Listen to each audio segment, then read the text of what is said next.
இருக்கிற வரையிலும் என்னை துன்பப்படுத்துவோம், எனக்கு விரோதமா எந்த காரியத்தை செய்யும் எந்த சக்தியாலும் முடியாது. நீ உயிரோடு இருக்கிற நாளெல்லாம் ஒருவனும் உன்னை எதிர்த்து நிற்பது இல்லை. கையை தட்டி ஹே ஹல்லேலூயா. வாழ்வே நீர்தானையா, சத்தமாய் வாழ்வே நீர்தானையா. நீர் மாத்திரம் இல்லை என்றால்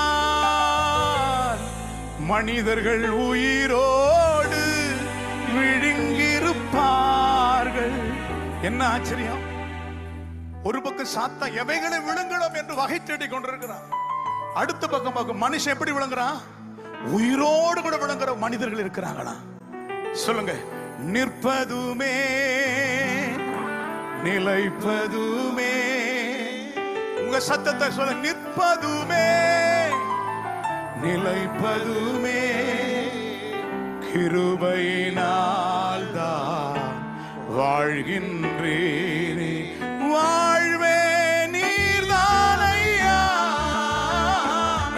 என் வாழ்வே நீர்தானையா. ஓ வாழ்வே நீர்தானையா. எல்லாரும் எல்லாரும் வாழ்வே நீர்தானையா, வாழ்வே. ஓ வாழ்வே நீர்தானையா. வானம் திறக்கப்படுது. வாழ்வே நீர்தானையா,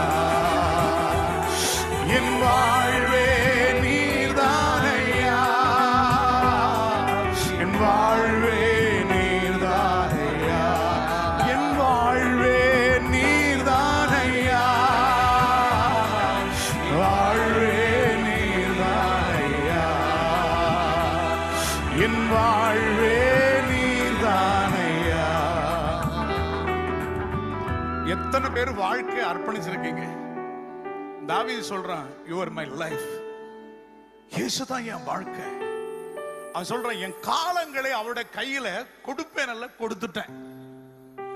எத்தனை பேர் வச்சிருக்கீங்க? நீங்க வச்சிருக்கிற வரை உங்களுக்கு பிரச்சனை தான். அவர் கையில கொடுத்துட்டா அதினதின் காலத்துல நேர்த்தியா உங்களுக்கு எல்லாம் பங்கு கிடைக்கும், சுதந்திரம் கிடைக்கும். எல்லாம் கையை உயர்த்தி சொல்லுங்கள் ஹல்லேலூயா. இந்த தாவீதுக்கு எவ்வளவு ஆசீர்வாதம் கர்த்தர் கொடுத்தா தெரியுமா? சங்கீதம் 89:25 நீங்கள் வாசிக்கும் பொழுது, சங்கீதம்